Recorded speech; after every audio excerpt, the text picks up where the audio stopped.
There is a specific kind of exhaustion that has nothing to do with your body. It's the exhaustion of trying to be seen by someone who has already decided not to look, of sending the message and waiting, of showing up fully while they show up in fragments. If you have ever felt like you were competing for a reply, for a seat at the table of someone's time, for a version of attention that should have been freely given, I want you to sit with this video until the end. Because what you're about to hear will either free you, or it will confirm what you already knew and were too afraid to admit. Marcus Aurelius wrote to himself, in the quiet of a battlefield tent, that we should not waste what remains of our life speculating about other people unless it serves the common good. And yet so many of us spend our best years decoding someone else's silence, treating their inconsistency as a puzzle to be solved, instead of an answer already given. Today we're going to walk through why the right people never make you compete for their attention and why.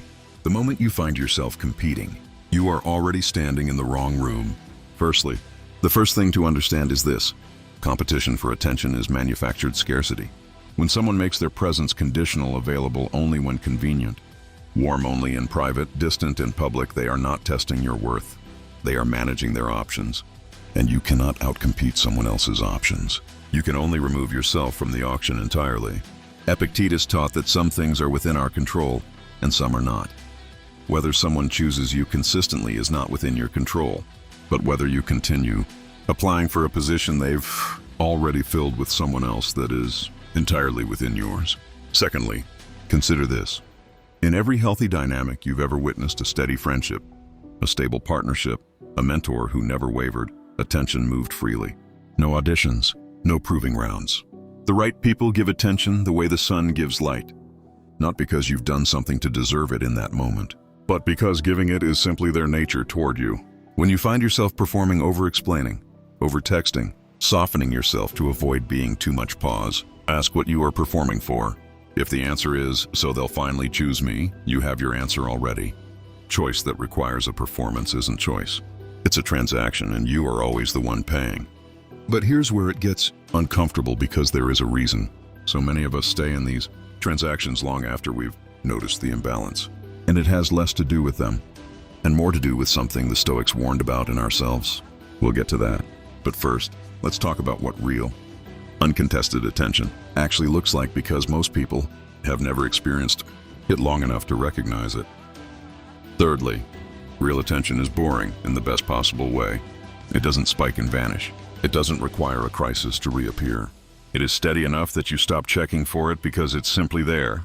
The way a floor is there when you walk. The right people remember what you said 3 weeks ago. They circle back without being asked to. They make room for you before you've had to ask for room. This is not romantic mythology. It is simply the baseline behavior of someone who has already decided you matter, a decision made once quietly and then honored daily without renegotiation.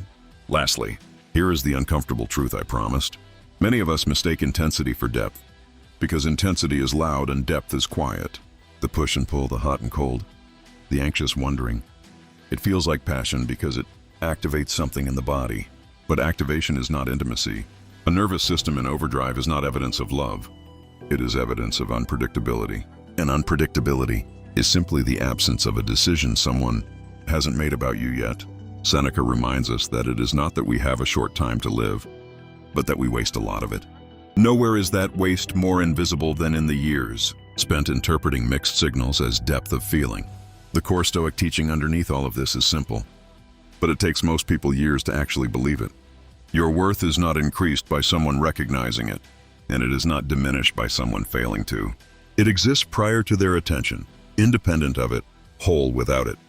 The moment you understand this, competing for someone's focus stops feeling like effort and starts feeling like a small betrayal of yourself. You do not need to win anyone over who requires winning over.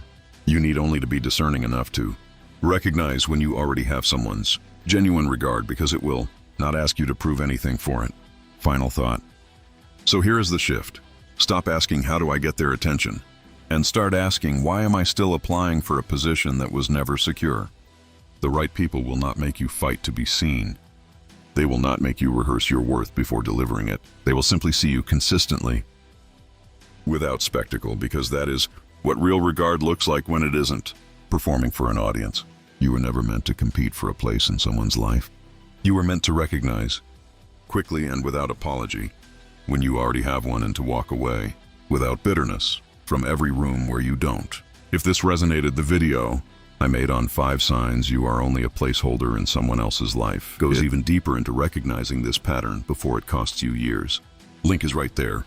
Subscribe to Working Truth if you're ready to stop auditioning for people who already know exactly what they have in you.